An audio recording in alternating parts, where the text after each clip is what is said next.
Welcome to the new episode of the Rock's Back Pages podcast. I'm here with my old mucker, Mark Pringle. Hi, Barney. And we'll be talking about all that's new on the site this week, including a 1977 audio interview with the great Bonnie Raitt. But first, it's our enormous pleasure to welcome our special guest today, all the way from sunny Brighton. Yes, folks, it is the inimitably amusing Caroline Sullivan. God, now how am I going to live up to that introduction? Well, you better. That's all I can say. That was Mark Pringle laughing. That's not my laughter, by the way. Don't worry. Regular listeners will be very familiar with the... In fact, the one bad review we've got talks about this horrible false laughter.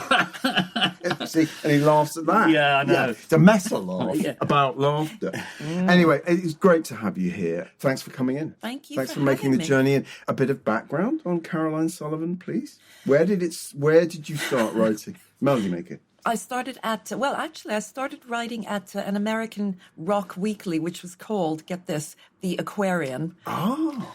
It wasn't, well, it had been founded in the hippie 60s, and by the time I started in the 80s, it was no longer hippie, but they hadn't got rid of the name. So, yeah. It was a misleading name, really. Yeah, and people in London always used to laugh when I said I write for The Aquarian because it just sounded like I'd be wearing, patchouli slippers and things like that. And then that led to writing for Melody Maker and then The Guardian, and on and on. Yeah. Well, Guardian is probably what you're most well known for, but what was Melody Maker like when you first wandered into that den of iniquity?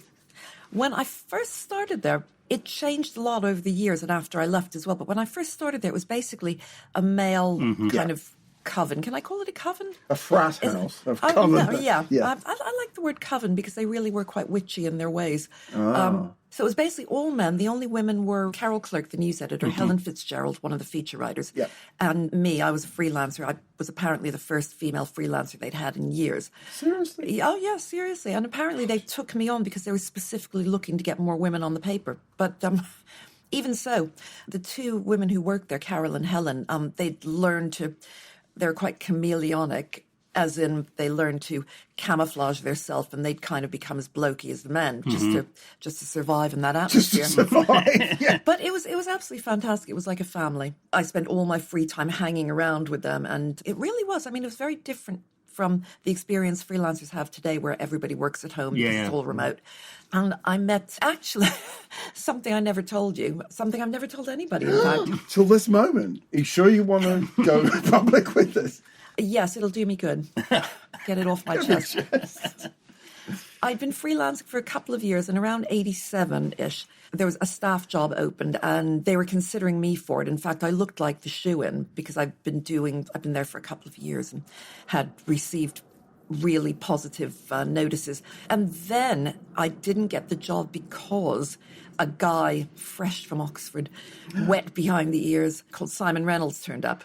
And he got the job. And I was never actually told that I hadn't got it. It was just that he was suddenly there and he had the job. So, but nonetheless, I became very good friends with Simon and his confederate, David Stubbs. Yep.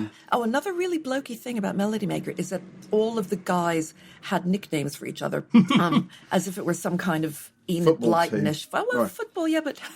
The nicknames were a lot more kind of boarding schoolish. I mean, Stubbs was known as the wing commander. Yes.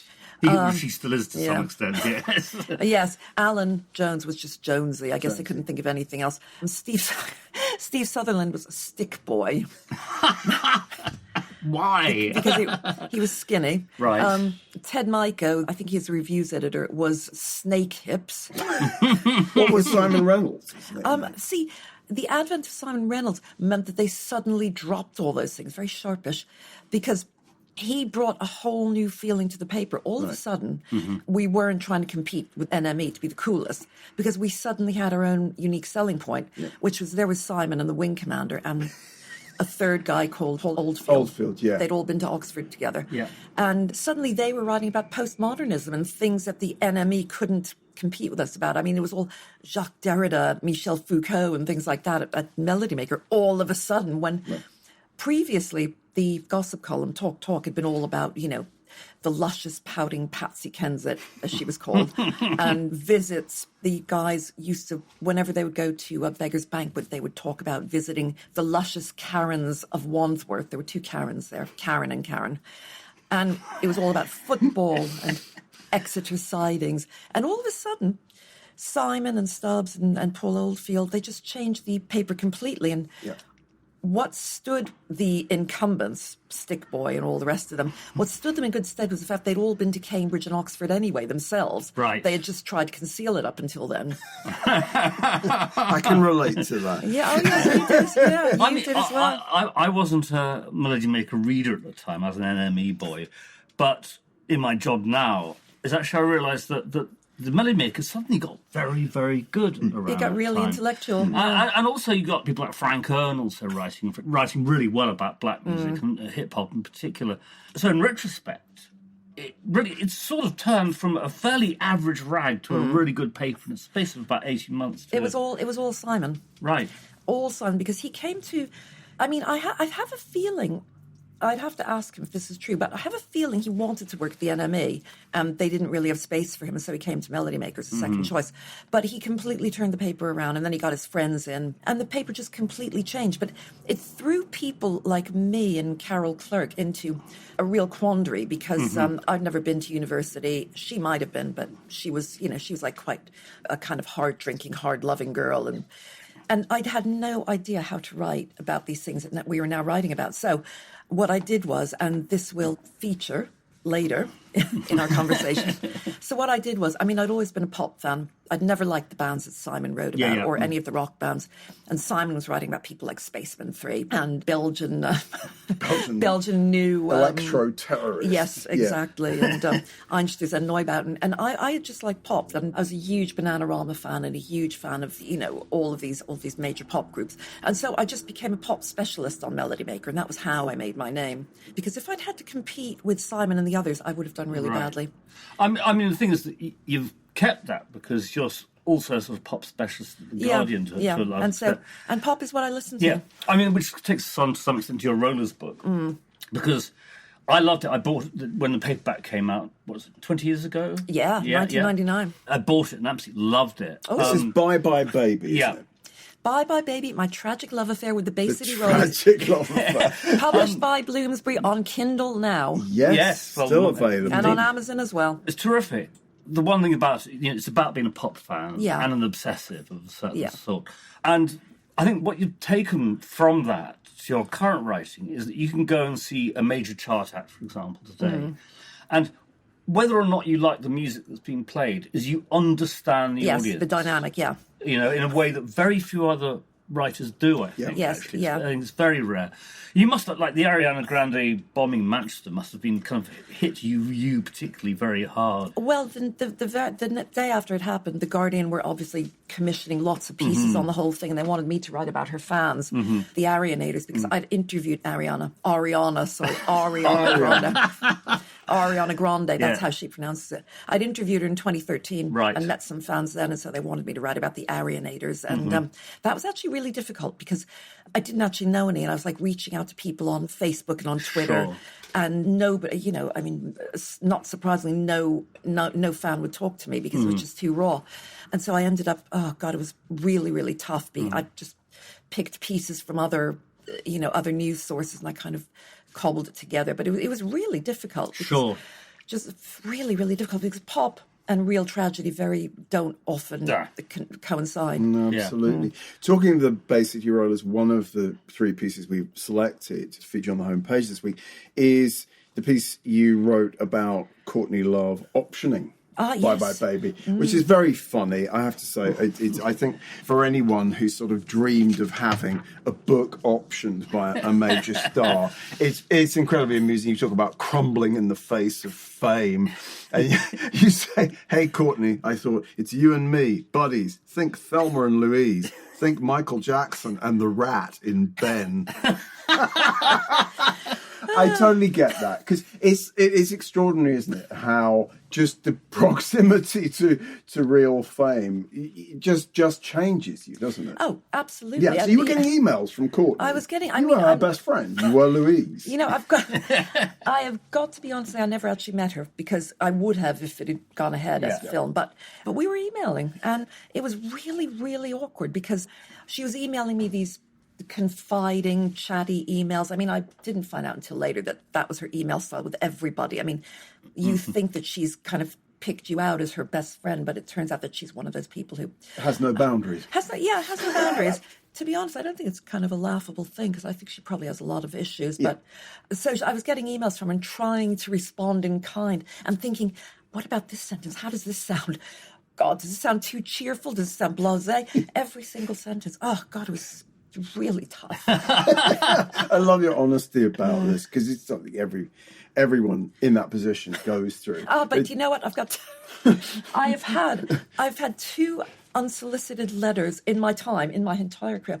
I've had 2 other unsolicited letters. They're actually written letters from pop stars. One was Terence Trent D'Arby at the height of his fame. He was responding to a review I wrote, and I've got it at home still. It's like, 3 pages on an actual proper stationery. And the second one was from Fatboy Slim. I reviewed You've Come a Long Way, Baby. I think it was that album. Yeah. And I'd given that an iffy review, probably because I didn't really understand dance music at that point. So he sent me this really testy letter, and I actually wrote back to him, and I said, look, I'm really sorry you feel this way. I mean, you seem like a nice person. I'm sorry. And then he, from what I remember, wrote back to me and said, well, actually, to be honest, I didn't want to write that letter, but my mum made me. That's fantastic. I know, and I've had so much time for him ever since. Okay, that's lovely. He's a fellow Brightonian, isn't he? I know. Yeah. I mean, your pieces bring regular chuckles to the the NME office, the RVP, the RVP office. I mean, at least I would say every other week, Mark's laughing out loud because he's adding a piece of yours from far-flung era. But you are an incredibly funny writer, and I enjoyed rereading these pieces, the Courtney piece, the piece about the day you spent with Girls Aloud, or at least with Cheryl and Nicola. Yes. Cheryl Nicola, is that correct? Yeah, I think it was, I remember. Well, Cheryl anyway, yeah, Cheryl and Nicola, and then maybe the rest of them. But you go on, they're promoting Love Machine, which probably maybe was that the most successful, well-known song? I think it's their top-ranking song on Spotify. Really? Yeah, bizarrely. It's their second album, and you go along and you take part in the photo session and everything. Yeah, I mean, this is the kind of thing that you made uniquely yours as an approach to writing about pop. Did you not? Is that fair to say? Well, do you know, what I really, really wanted to do early on was work for Smash Hits. That was my massive desire. That makes sense. And I kind of took that sensibility with me, despite the fact that I was writing for serious papers, for adult papers. And so being a Girl Aloud for a day is exactly the kind of thing a Smash Hits writer would have done. Chris Heath or something like that. Yeah. Tom Hibbert. Oh, a train was... God, have we gone back in time? That was very, very weird, wasn't it? What train was that? It was a ghost train. God, it's the 8510 Lord Bullismore on its way to... Yeah, exactly. But yes, you're right. It is a kind of Smash Hitsy sort of story, isn't it? That's one of again, I didn't read Smash Hits at the time. I was an NME snob, and one of the joys of my job is reading, particularly the first 4 years when you have people like Neil Tennant and all that, and they do things like that. And yes, there's a refreshing irreverence, isn't there? Yes, there? yes, So I really enjoyed that piece from 2004. I don't know when you started writing for The Guardian, probably 1990. 1990, I did, and I started that. I meant to go on. The very first thing I ever wrote was a Kylie review. Was it? There you go. Yeah, right, so you made your marks there straight away. Anyway, I did maybe just a brief discussion just about, the pop music of the last 20 years, shall we say, as someone who grew up on, classic 60s and 70s pop, whether it was the Beatles, Town and Motown, and then in terms of where I came in as a sort of pubescent teenager, glam rock, I don't engage, obviously, with pop in the same way. I mean, of course I don't. What do you think's happened to pop since you wrote that first piece for The Guardian? I would say that... what has happened to pop? The chain, I mean, pop has done an absolutely massive, I wouldn't say about face, but it's gone off at a right angle to where it was before. And I would say that's happened mostly in the last 15 years or so, when dance music became the prevailing form of streaming and the kind of thing, and what younger people were listening to. And then younger pop musicians came on board, and then you got people like Rihanna and Katy Perry and Britney and Christina Aguilera, and they were all influenced one way or another by dance music, by beats, basically. And as we've gone along, it's become no longer so much about melody. It's all about beats and rhythm. And I heard some Billie Eilish song while I was in a shop the other day. And by the way, I really like Billie Eilish, and I absolutely love Bad Guy. I think it's the single of the year. But Billie Eilish has also spawned her very unique singing style. She's very mumbly. Yeah. It's all about being on drugs in your teen bedroom or something like that, or being on. Kids don't drink cherry brandy anymore, but it's just, maybe it'll come back now that you said that. She's got a kind of sedated quality to her voice, like, I'm a tough guy. Yeah. You really rough guy. Just can't get enough guy. Just always so puff guy. I'm that bad type, make your mama sad type, make your girlfriend mad type, might seduce your dad type. I'm the bad guy. And she spawned a whole wave of imitators in her wake. Duh. And that I'm finding really irritating, because there's only one Billie Eilish. Others can't do it, but I keep hearing more and more of it. I mean, Dua Lipa is another of those, except that she was before Billie Eilish. But there just seems to be this, I'd love to know how this happened, this kind of tendency towards more women than ever before are fronting pop records and have pop careers. And it's actually, I think, quite difficult for a male pop singer to get his... I mean, look at the former members of One Direction. I mean, Liam Payne he's released, I think it's a Christmas album, and the pop justice forums have been all over it, absolutely disparaging it. And, none of them are really living up to the greater than the sum of the parts that was One Direction. But sorry. Is it partly because of the growth of Instagram that women are inherently sort of more appropriate as providers of content on Instagram than men in certain sort of... Yes, that's exactly what it is. I mean, women took to social media, particularly Instagram, because it's so visual, I think, before men really did. And because with women, it's all about... Initially, Instagram is all about sharing with their friends, sharing their shopping hauls and their makeup. And then pop singers got on board with that. And now every major pop singer has a social media team. So yes, and it's very hard to find a unique pop singer now. I mean, I think Billie Eilish is. But again, she's spawned a whole coterie of imitators. Right. And that's going to be the next thing until the very next thing comes along. But I do find the kind of mumbliness really irritating. And before that, we had the auto-tune sort of generation. Yes, which found its way into rap. I think, was Cher the first person to use a vocoder? Not a vocoder, but she may have been the first person to use auto-tune. But isn't more not the same thing? It's not actually the same thing. Vocoder is actually a sort of synthesizing the voice. Auto-tune is a way of retuning the voice, but if you use it severely, it sort of becomes vocoder-ish.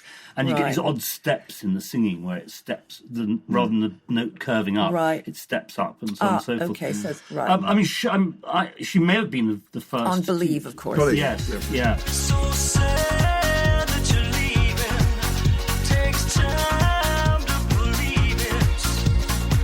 But after all is said and done, you're gonna be the only one. Then there was a period about 8 years ago when you just heard it all the time. Everywhere. And the first person, I think, was it Ty or T.I.? I'm showing my ignorance. The rapper. Yeah. Ty? T.I.? I don't look at me. Oh, God. 3 middle-aged people here, kids. Anyway, he Exposed. Listen to us. We know what we're talking about. Well, anyway, T.I. was the first person, as far as I know, to extensively use it in hip-hop, but now it's become an absolutely... and it's horrible. I mean, personally, it sets my teeth on edge. It's like... No, absolutely. But although you could say that using autotune is a kind of art form in itself, and people have come up with an entirely different range of sounds from the natural voice. But the last 20 years is also about these huge TV shows, of course. I mean, the Girls Aloud, when you interviewed them, they had won Pop Stars, The Rivals, and of course there was American Idol in the States. Yeah. I mean, those shows, the X Factors and so forth, The Voice, they've really changed the nature of pop fame in a way. Would you agree? Absolutely, because they, the quote from Walter, whose name I can't remember, about the royal family, you should never let daylight in upon magic. Well, that was what happened with these reality shows. They let daylight in upon magic. You actually saw how pop groups were put together. You realised that it wasn't all as magical as you thought. It really was a series of hard A&R decisions and lots of tears at the end of it. Yeah. And yes, of course, that did. And also it made audiences, obviously, it made millions of kids out there think, oh, I can be a pop star too. Sure. But it's also, I think it's really cheapened production values because for a while, the X Factor had the Christmas single every single year. Yeah. And people were, and others were trying to write tunes that they thought would appeal to the same audience that were the X Factor singles. So I think it's been a really terrible... In parallel with... Sorry also introduced this kind of oversouling, the over melismatic woman singer. Yeah, yes. Exactly. Where no one's singing the tune anymore. They were just like kind of racing around their various octaves. They're all basically belting to the galleries. Yeah. I mean, the funny thing is, I actually interviewed Simon Cowell when he was still an RCA Records A&R. Oh, interesting. A&R man. And I spoke to him on the phone. He had just... This is like years before the X Factor or anything else. And he had just signed they were going to be competition to the Spice Girls. They were called... something like Last Girl Standing or something like that. I can't think of the name. It was Girl something anyway. Yeah. And so I was talking to him on the phone and I said, so you expect them to do well? And he goes, yeah, of course they will. And I said, but what if they don't? And he goes, we'll drop them. Yeah. Yeah. So even then. Yeah. Well, in parallel with those TV shows, of course, are things like the Brit School. And so the last of the pieces is this interview you did very early in the story of Adele. And I mean, I can remember thinking, and I don't know whether you felt the same, Mark, there was something about me that bristled with this idea of kids going to school learning how to be pop stars. I now understand and accept it as even if one of them part was of the landscape. Was Amy Winehouse. Amy Winehouse, of course, had been there as well. Yeah. But you interview her just at the start of her journey in her mum's kitchen in West Norwood. And I mean, it's her kitchen as well. Her kitchen as well. She lived there as well. Well, in a flat above a shop in West Norwood. I mean, and from such humble origins, superstars are spawned. It's amazing always to read an interview with someone who you know is going to become, with hindsight, you know they're going to become a superstar. Can I just interject really quickly? Yeah. Funnily enough, at the Brit School, she didn't take the singing module. She took, from what I remember, she actually took something like music marketing instead of... Really? I'm pretty sure she... That would be very interesting, wouldn't it? I'm pretty sure. Yeah. Anyway, sorry, carry on. No, I mean, I just thought it was interesting. I mean, I actually quite like Adele. I do think she's a great singer, here. though I absolutely slagged off her first album in Uncut when it came out. I thought it was phony baloney and sort of just second-rate Amy because I had fallen in love with Amy. I mean, I actually liked her not so much for her music, which isn't what I listen to. I liked the fact that a woman who wasn't super skinny, super sort of ultra pretty was actually lost me when she complained about paying tax. And I'm sorry, you're selling millions of records, and she's one of the few artists these days who is selling millions of records, has made a fortune, and to moan about paying tax. But I actually genuinely sympathise with her because, yes, she'd made a huge amount of money. I think she'd made something like 8 million and had to pay 4 million in tax. And if you've grown up in really humble surroundings, you've worked your butt off to make those £8 million, you're going to be thinking, why should I give half to the... So you're not going to be thinking, oh, I should be, biting my lip and just, manning up about this. You actually think, but that's my money. I've earned that. But no, seriously. Well, I think it comes as a shock to a young person who just doesn't realise they're going to have to give away half what they've made. Day and night. I mean, because compared to the times, let's say, when the likes of the Beatles and the Rolling Stones, before they discovered the delights of tax excel, yes, we're paying 90% of their income. But that was years after they had become famous. They knew what the whole tax system was about. Whereas Adele, she was paying tax from her first album. She was still 19 years old or 20. Yeah. And she'd grown up in a flat above a shop, for God's sake. So of course she's going to say, why should I have to give half my earnings away? Now, obviously, she would think about it differently because she knows she's accustomed to being rich. Yeah. But, okay. Well, I mean, yes. let's move swiftly on. There's a couple of nice quotes in that piece. It's just I was into Korn, and I'd never even heard of Ella Fitzgerald. I only bought her album to be cool, but it clearly changed everything for her, and she realised she could sing. I think it's interesting too that she was on XL Recordings. She wasn't on a major label. And I think I spoke to Richard Rogers from You XL. did. Richard Russell, in fact. Sorry. Yeah, if you'd spoken to Richard Rogers, you'd have been doing very well. But Richard Russell, of course, XL was identified with Radiohead, with MIA, with another of their female artists was Peaches. Yeah. About as far away from Adele. But obviously Adele has made Russell millions and millions. Great record label. And he's been able... Exactly. I do think it's a great label. record label. There's a fire starting in my heart, reaching a fever pitch and it's bringing me out the dark. Finally, I can see you crystal clear. So, what are you working on at the moment? And Yes. I have just interviewed a Les McEwen from the Bay City Rollers. The Rollers Roll On. The Rollers Roll On for Record Collector magazine. Yeah. And this is Melody Maker comes into this again. A friend of mine from Melody Maker is now the editor of Record Collector, Paul Lester. Paul Lester, of course, who's also on Rock's back pages. You should get him on to talk, by the way, because he's hilarious. But so I did this because the Bay City Rollers are not as uncool as you think they are anymore. Well, partly because of you, I think. I think if you anything, did make them cool. I think your tragic love affair gave the Bay City Rollers a kind of kudos that they hadn't really had before. Definitely an afterlife. I think that's absolutely right. Yeah.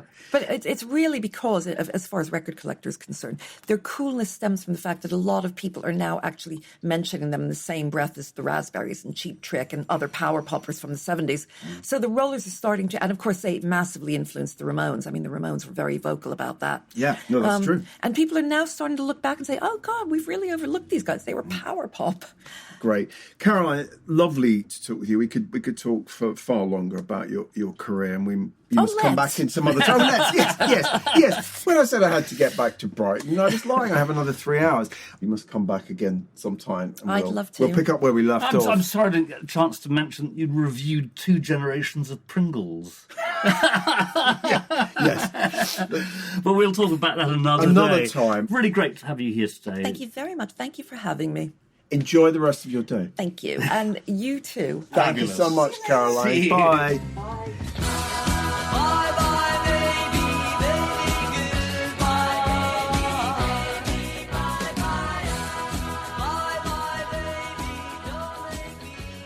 Now that Caroline's left, I'm going to ask Jasper to join us, and he's going to sit in for the remainder of the episode. Hello, Jasper. Hello, Jasper. Hello, Barney. Hello, Mark. Yes, welcome back. We do need to just touch on the other free content on the homepage this week. This week, another very hip record label, Mute, is reissuing the first album by the pop group, and so we're featuring 3 early pieces that came out when Why was released, and they're rather good value, they're rather fun. I remember the pop group. I did think that She's Beyond Good and Evil was an absolutely thrilling single. I remember talking to Nick Cave about that, and the Birthday Party were very influenced by that single, and you can hear it there. It's become a kind of post-punk totem, that album, and some of it stands out very well. There's a piece by Pete Silverton from Sounds, there's a review of the album by Paul Rambali and NME, and then there's a retrospective piece by Nick Houston from The Independent in October '98. Did you ever see the pop group? I never saw them live. Yeah. I mean, I liked the idea of them more than I ever liked the music. In a sense, they were the problem I have with the pop group is the problem I have with quite a lot of post-punk, because it was over solemn. There was a sort of dourness to it. When they attempted to be funky, they just simply weren't very funky, which is why I ended up plunging into the whole sort of New York No wave and so on and so forth. Yeah, there were parallels. They were going more or less the same time. Well, the free jazz element was a real parallel, and they had a lot of free jazz elements. Absolutely, but bands like Defunct and James Blood Ulmer did it better. You know? And the pop group, the Mekons, all of those sorts of bands. I'm going to the Acklam Hall and seeing the Raincoat supported by Prag Vec and it's kind of hard work. Yeah, there's not a lot of joy there. Not a lot of joy. In passing, there's one of the possible producers who is being lined up to work with them on that first album was John Cale. And they really did not take to John Cale. Simon Underwood, who's the guitarist, described him as a totally self-indulgent pig. Yeah. And they moved swiftly on to Dennis Bovell. John Cale seems to have a record of producing bands' first albums, but not their second Yes, ones. that made sense. Rambali says that why is, he says, imagine a cross between Miles Davis's On the Corner and John Lennon's first solo album. It's not as harrowingly personal as Plastic Ono Band and not as fiercely wired as Miles' output, but similarly both primal and electrifying. I think at their best, that does justice to the pop group. They are still, an influential act. They also spawned, I think, people like Tricky and some of the stuff that came out of their hometown Bristol might not have happened without the pop group. Sure. So, check them out. At the very least, if you've never heard She's Beyond Good and Evil, I do recommend it.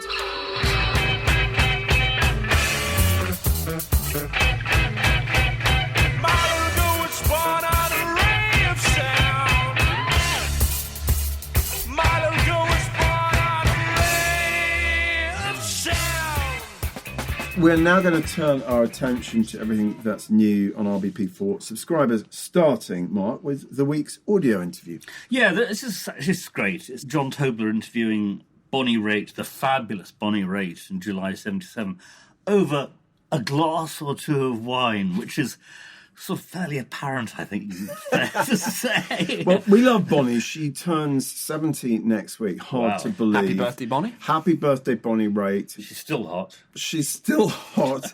Any Bonnie Raitt fan will know that she had her issues with alcohol in the 70s. And yes, she does sound a little refreshed in this, but it's a delightful Bonnie, interview. what's that great story you got? Well, it's not a story from her, but about her, and I can't even remember who told me it. He told me it with great glee. I remember it was a man that she walked into some, LA party that was full of all the blokes she knew. Jasper's rolling his eyes, and she's obviously had a few, and she comes in and she goes, "Hands up, those whose face I haven't sat on."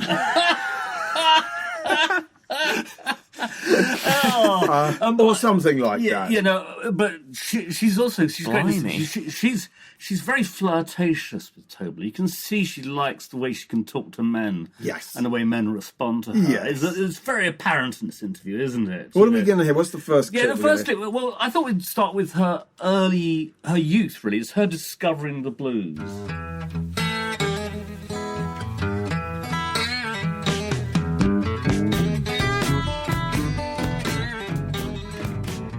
Was there a reaction against that led you to the blues? Well, no, actually, I wasn't spanked, and that's what led me to the blues. And in search of the cosmic spank and not enough guilt and punishment is what led me to heap upon me this great pain. No, actually, it was to grow up in California in the 60s with the Beach Boys running around, which is when I was about 11 or 12. It was all surf music, and I just didn't like it. I liked soul music. And I liked what my dad, sang, but I wasn't, granted, most kids weren't into musical comedy. And it didn't seem such a far jump for me to go from liking the Temptations to liking Muddy Waters, it's got that beat, Believe me when I tell you, you could love me like a man. I really like that. By the way, she refers there to her father, John Raitt. Yeah, who's a great Broadway star. That's right. It's a lovely clip, that. It's very funny. The cosmic spank. I know. She's a very funny, witty woman. She's terrific. I mean, talking about the interview itself, she goes through her albums from the beginning up to this point where Sweet Forgiveness has come out in some detail about working not very successfully with Lowell George, with her association with Bill Payne and other Little Feat people, and all the other musicians she worked with. And we'll play a clip at the end where she talks about her feminism and her politics. She was very engaged, still is, I believe. She talks about finding songs, because she's primarily an interpreter of other songs. She used to write, and she talks about how she can't write anymore. But she talks about Bill Payne's songs, Eric Kaz's songs, as she calls it, Jackson Browne, of course. Yeah. And she is a great interpreter of other people's songs. It's interesting because she hadn't made it in the way that her record company had hoped she would. She was meant to be another Linda, as far as Warner Brothers is concerned, she's meant to be another Linda Ronstadt. Really? And she really wasn't. She was always too earthy and bluesy to get that market, in retrospect, you know. Yeah. But clearly that's what the record company intended. Ironically, she was pretty much dumped by Warner's actually all that long after this, and had about 5 years in the wilderness, and then was signed. I forget who signed her. Well, Joe Smith signed her for Capitol. That's right, and he put her in the studio with Don Was, who then produced the first album, which is actually very, very good. Yeah, Nick of Time. Nick of Time is terrific.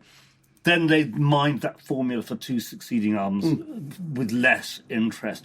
She's had a patchy career. I saw her the first time she came to England in 76 at the wonderful old Apollo Victoria. And I thought she was just sensational. First of all, you very rarely saw women instrumentalists in those days. Yeah. In 76, seeing a woman playing lead guitar was a real rarity. And she's one of the great slide guitar She is a players. fantastic slide She guitar. even, I mean, there's one Little Feat album where George was so out of it. Yeah. That I think Ted Templeman had to bring Bonnie in to Depp for Lowell. Yeah. That's one of the problems with Lowell producing her, is he wanted to tell her how to play slide guitar, which is, Anyway, so I saw it at Victoria. The crowd went berserk. I mean, the crowd loved it. It was packed. The crowd loved it. And she was like stunned by this response. Right. And she said, Emmylou told me that it was going to be like this. Emmylou had been here the year before. Yeah. I just adored her, particularly Taking My Time and Give It Up, which were her second and third albums. I think that's right. Third or fourth, something like that. Just fabulous. So I'm a fan. It's lovely to hear her in this interview, kind of playing with John Tobler to some extent. It's in 2 parts. She obviously could record 15 minutes, then she had to do something else, and then they came back and recorded the second 15 minutes. He also talks interestingly in it about the death of the blues. Yes. We have another clip. Do you want to listen to that clip now? I think it might be a good idea. Let's listen to that. Now we'll be wise. Keep your mouth shut.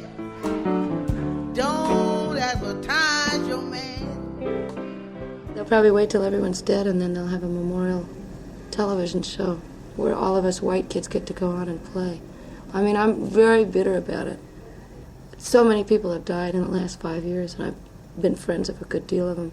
And it's just very sad to me that it's a race against time for me to get famous enough to try to get a movie made on Sippy Wallace, or the few people, there's a whole type of music that's just dying out. If we don't get it on film or something other than records, you're going to have a situation where I'm going to be lecturing to black children when I'm 40 about what it was like to know people that knew how to play that kind of music, you know. Don't advertise, Oh, man. don't be a fool. Don't advertise your man.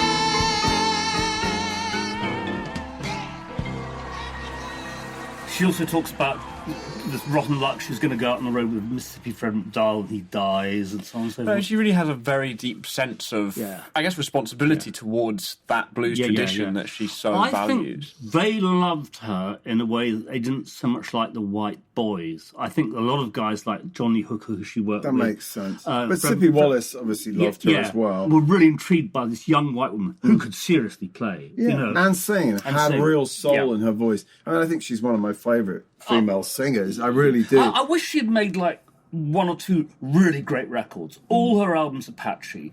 She made a good record about 10, 15 years ago called Fundamental, which has got the first side is just fantastic and the second side pretty forgettable. Again, it's part of the consequence. She wasn't a writer, and she's having to find songs, and she talks about the process of finding songs. I really like Luck of the Draw, funny enough, which was the second Capitol album that came out after Nick of Time. It's still Don Was. Yeah. There's a duet with Delbert McClinton. It's great. There's the extraordinary, absolutely sort of heartbreaking ballad, probably the song that's become Bonnie's most famous song, I Can't Make You Love Me, which she just absolutely tears the heart out of. And I like the fact in the interview, when Tobler asked her, why aren't you writing more songs, she said, well, I feel when I perform live, I'm absolutely opening up yes. in the most personal way. I don't need to sing songs that I've written because these songs become so personal in performance. I saw her about 4 years ago at Stoke Newington Town Hall, and it was for BBC TV, so it had that slightly stop-start thing where when they film a live show, invariably there are breaks while they can. Yeah. And she was struggling. The heat of the TV lights was making her hands sweat, which is hard to play. Which is funny, hard to keep her finger picks on and things like that. And she was great. She can't hit high notes, so she's having to drop the keys on some song. Did a beautiful version of "Love Has No Pride," which that's is another one. That's just one of her great ones. And she, like I said, she's maybe 70. She looks fabulous. She sounds fabulous. She plays fabulously. I mean, it's one of those great kind of second wind stories as well, because as you say, I mean, she went into rehab, she came back, she was kind of like we're talking about a decade in which those stars had been sort of cast out. That's almost. Right. And it was one of the great capital stories of that decade that they brought Bonnie Raitt back, and she had this huge album. I mean, Nick of Time was a wonderful song about growing old. Yeah. Which was unusual in pop music. Yeah. Beautiful song, and a great woman, and beloved by many people. A key part of the sort of LA story. Yeah. So, and we'll hear another clip later. Yeah, that's right. But the one about feminism and politics. Hey, women's liberty. I hate that term. Anyway. You open up my heart again, and then much to my surprise, I found a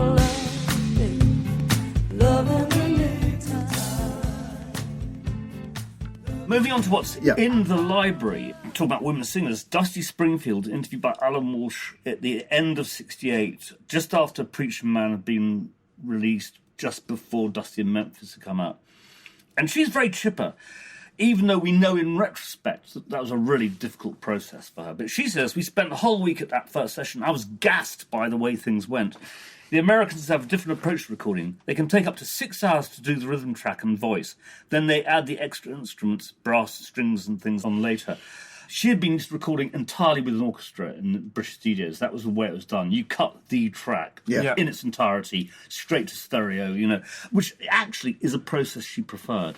She struggled with this process of overdubbing her vocal. I can see why, because there's an energy that comes from a group of people being in a room that isn't necessarily conveyed if you're just having to sing over a track that already exists. She was extraordinarily fussy. Like, in certain studios, she would actually sing in the bathroom because she preferred the sound of her voice in the bathroom. She was her own producer in many respects. But I know, reading later stuff, that like when Jerry Wexler said, "Oh, by the way, you're standing behind a microphone where Aretha Franklin stood," she froze. We talked about that a while ago. Okay, Caroline Boucher.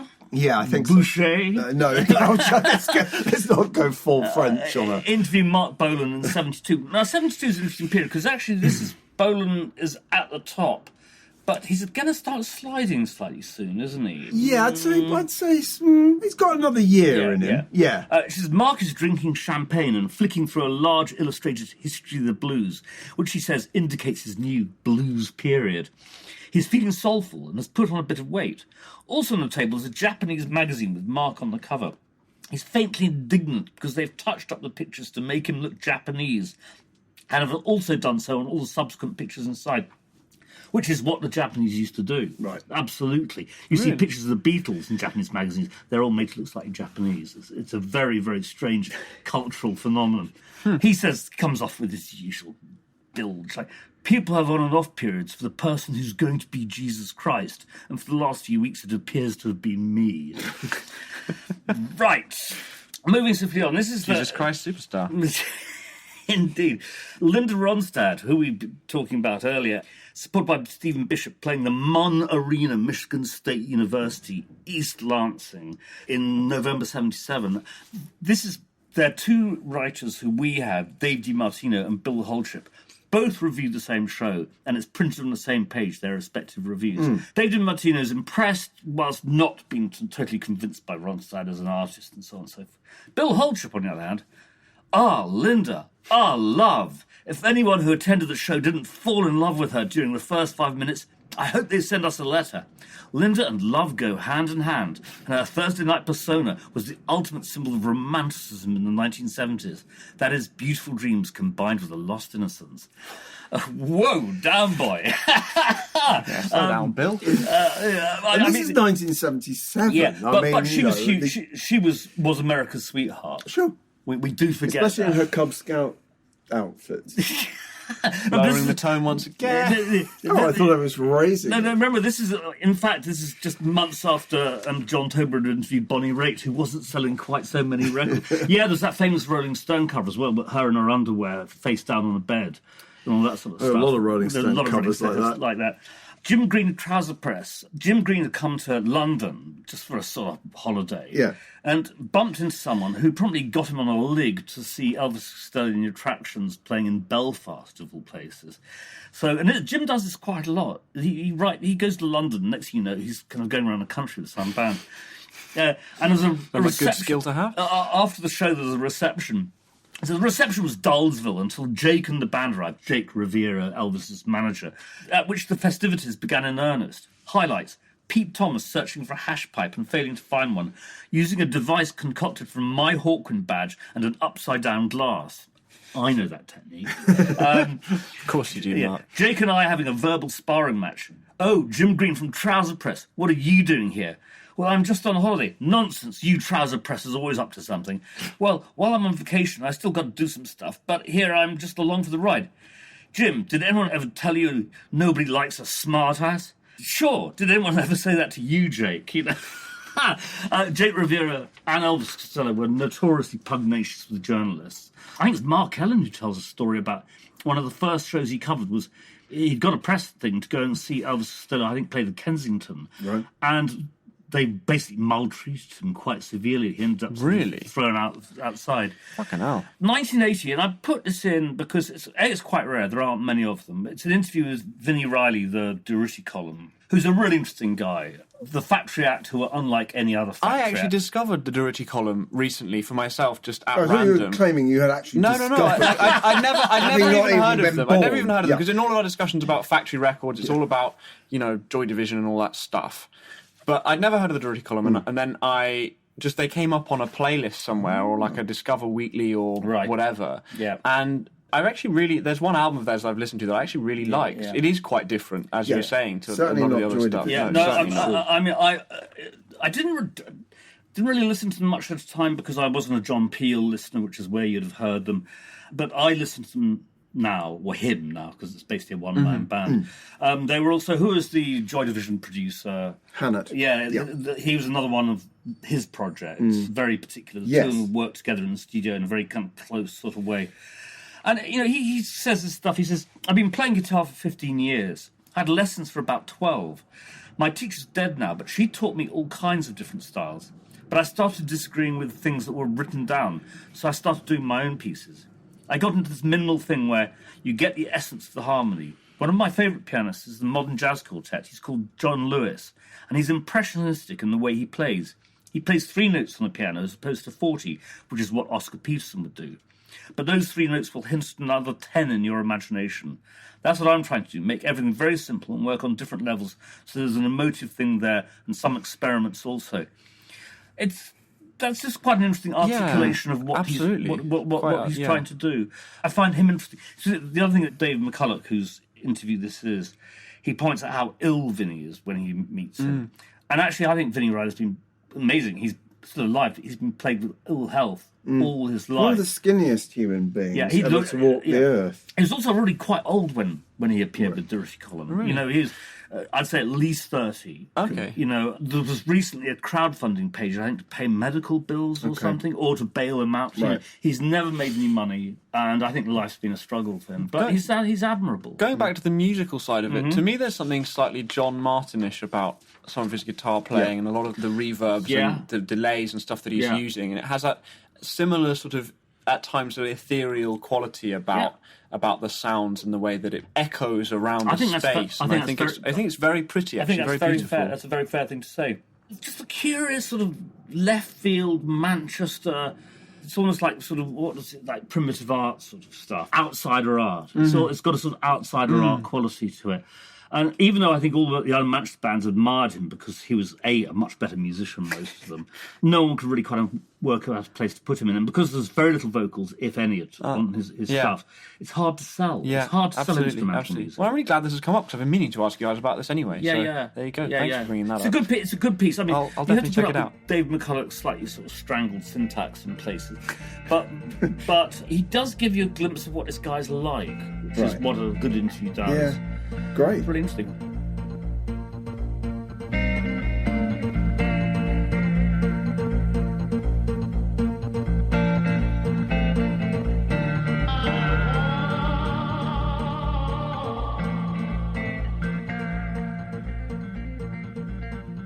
How about you, Bonnie? You got anything? That's your lot. So you're stopping in 1980. I've shot my bolt. The last 40 years have... You have nothing to say about, for example, Eric Dolphy or British synth pop or Alan Moulder or, in fact, Snoop Dogg. The piece that emerged from last week's audio interview is really great that you added on It by is. Stephen Daly. I just didn't really want to talk about it because I just want to mention it because it's actually a terrific piece. It's well worth a The look. synth pop one was actually interesting. J.D. Considine from Musician magazine. Synth pop baffled the Americans. Let's face it, they really, really didn't understand. A lot of things baffle the Americans, so let's face that. Synth pop, particularly.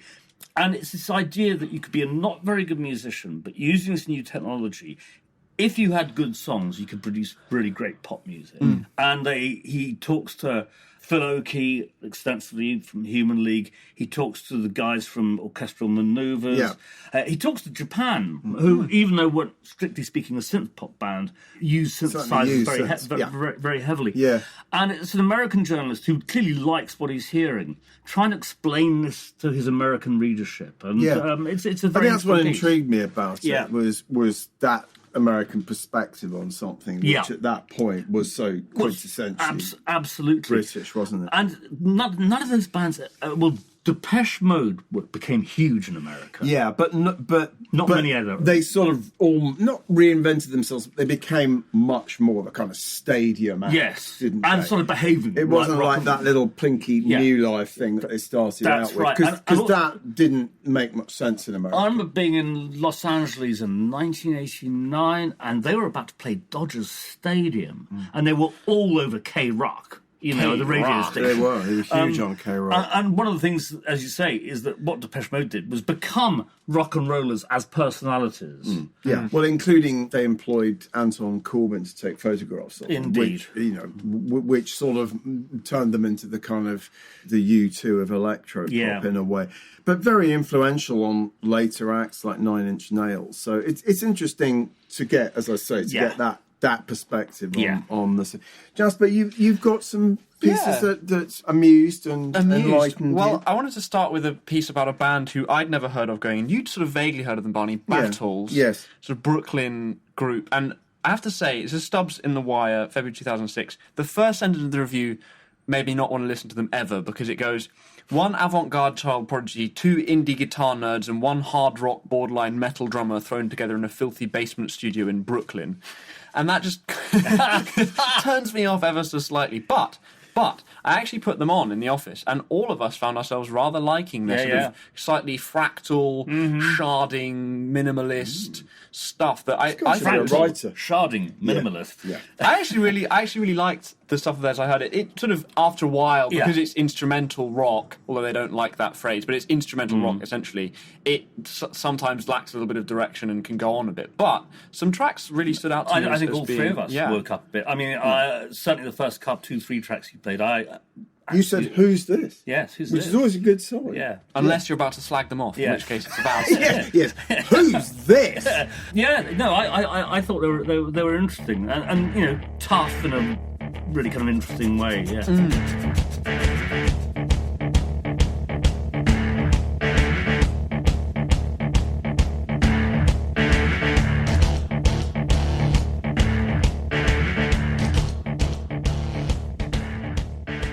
And then Lisa Verrico goes to see MIA at the Coronet Theatre in London. Fabulous. MIA, I think, is pretty great. Although Lisa, writing in the Times, isn't actually convinced necessarily by the fact that because at that time she's being touted as Britain's biggest pop export, and Lisa's not quite convinced by her stage presence and craft and all that stuff, but I think the music, some of it she likes when it's genuine, and some of it she just describes as sort of hollow pop fodder. So there's a kind of, and I think MIA does have that sometimes, where some of it's electrifyingly good and some of it is just kind of almost designed to be exported in a similar sort of trying to break America kind of way. Yeah, the degree to which some of her stuff sounds calculated. Yeah. I mean, I've had a very on-off relationship with her. There's some bits of stuff that I've really been intrigued by. And then I'll hear something, I'm so not interested in this. She's also, as a personality, as a political personality, she's interesting. Is she Tamil, Sri Lankan Tamil? Yeah. Is that correct? Correct. And she has a very strong sense of her Sri Lankan Tamil identity. Her father was a Tamil tiger, so well, there you go. Yeah, she would. My eldest son was a big fan and ended up on stage with her at some show. She called members of the audience up on stage with her, and he found himself standing next to her. He said one of the great moments of his life. That's great. That's really great. So we aren't going to talk about Dagmar Krause. Well, that was going to be the last one I wanted to mention. Sorry. Yeah, we are. Come on, Dagmar Krause. Dagmar. This is in The Wire. This is 2016, so I left it till last. Okay. Mike Barnes tests Dagmar with The Wire's invisible jukebox, which is the thing they do where they play records for people and try and get them to guess. And Dagmar actually comes over really well. She seems lovely in this interview. Doesn't surprise me. And she's very interesting about a whole lot of stuff. It's quite funny because at one point Mike Barnes plays her a Faust record and she basically just goes, I don't know what this is. I don't listen to a lot of music. It's not Heino Goebbels. No, you've recorded with them. I recorded with them? I don't know. And she kind of just doesn't even though she feels quite embarrassed by not knowing it, but she doesn't get that many of them right. But when actually listening to the music, because that's the nice thing, is that during the interview they're listening to music, and so you get really insightful comments from musicians about the making of an album, or if it's in the case of a collaborator, or about just what they feel when they listen to it. So you almost get a musician reviewing a piece of music, which isn't something that happens in a normal It's almost interview. better when they do fail the test, isn't it? And they don't actually know what they're listening to. There's something a bit purer about that response. And I just think it's sort of almost musician as music critic in quite a nice way, although they're always quite It's a very good series. It's a really good series. It's a very revealing reading what musicians have got to say about what they're listening to, whether or not they get it or know who it is. It's a good one. The Wire should be congratulated. Absolutely, for that. absolutely. Well, I think that brings us to the end of the episode, but not before I ask Jasper to tell us again about our fabulous giveaway. Our fabulous giveaway is still going, We've had a bunch of entries. It's all going very smoothly and happily. We've had a few reviews, which is always nice to see. You. Thank you so much, guys. And so you can enter rocktrackpages.com/giveaway. You can enter our 50th episode giveaway to win any number of months of subscription and books. We'd love you to do that. You can subscribe to the podcast on iTunes and Spotify, as well as sharing it with your friends. All of it helps us, and so in return we'd like to give you something. So please do go ahead and enter. It runs until November 22nd. Thanks. That's fantastic, Jasper. Thank you. And Mark, talk us out with the final Bonnie Raitt audio excerpt. In which Tobler asks her to comment on her attitude towards what's called in the interview women's lib. And she talks about exactly that. Great. Wonderful. All right, we'll see you next week. See you next week. Till then. Bye. Bye. Pip.